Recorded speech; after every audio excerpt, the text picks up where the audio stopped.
Thank you, Mr. Chairman.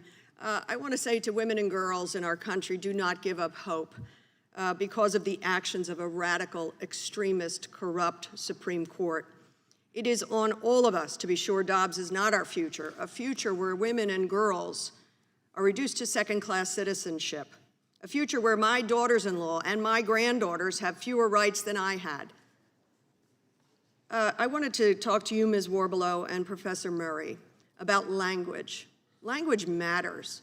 And I don't know if you're paying attention, but I have a feeling you are, to the veiled and sometimes not so veiled language of incredible disrespect for women and girls that we've heard thrown around here and we hear thrown around. Representative Gohmert, speaking of Planned Parenthood, said something, I'll paraphrase, get a younger girl started on birth control to better the odds that she'll forget to take the pills so she'll get pregnant and have an abortion. Representative Gates talking about snap abortions.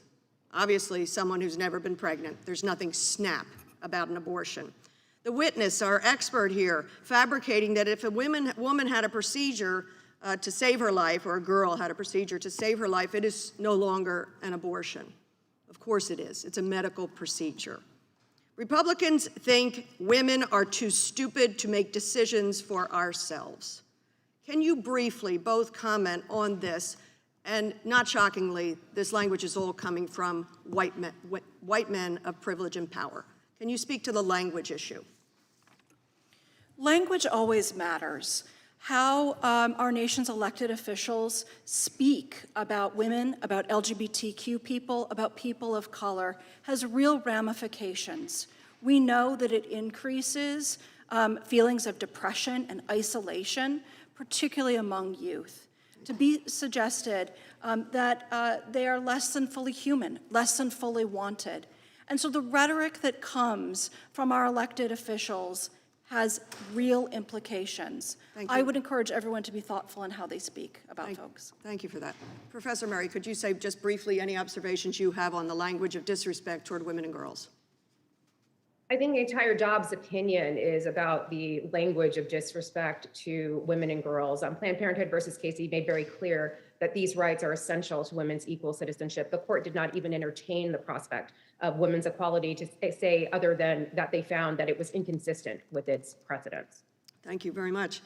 Mr. Obergefell, I am thrilled to meet you today. I hope next time it will be in person. I thank you for being here. I thank you for being the face of courage and the face of change, the face of expanding rights in this country, not the shrinking of them. Your description in your testimony of your marriage, of your 20 years together, of your love, of your dreams, of your disagreements, sounds a lot like my marriage. Your description of your care for your husband as he suffered and struggled with ALS down to his last day. As you say, if that isn't a marriage, I don't know what is. Again, reminding me of the power of marriage. I had the honor this summer to marry two of my friends in a same-sex marriage. And I use the words, and I wonder if you love these words as much as I. Massachusetts Supreme Court Justice Margaret Marshall in 2003 becoming the first state to recognize same-sex marriage, and I'm abbreviating what she said so eloquently. I commend it to everyone. Quote, marriage is a vital social institution because it fulfills yearnings for security, safe haven, and connection that express our common humanity. Civil marriage is an esteemed institution, and the decision whether and whom to marry is among life's most momentous acts of self-definition. Do you agree with that description of marriage, same-sex or other?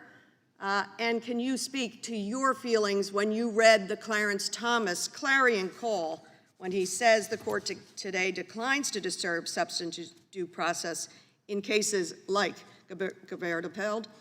For that reason, in future cases, we should consider all of this court's substantive, including Obergefell. How did you feel? Well, thank you, Representative Dean.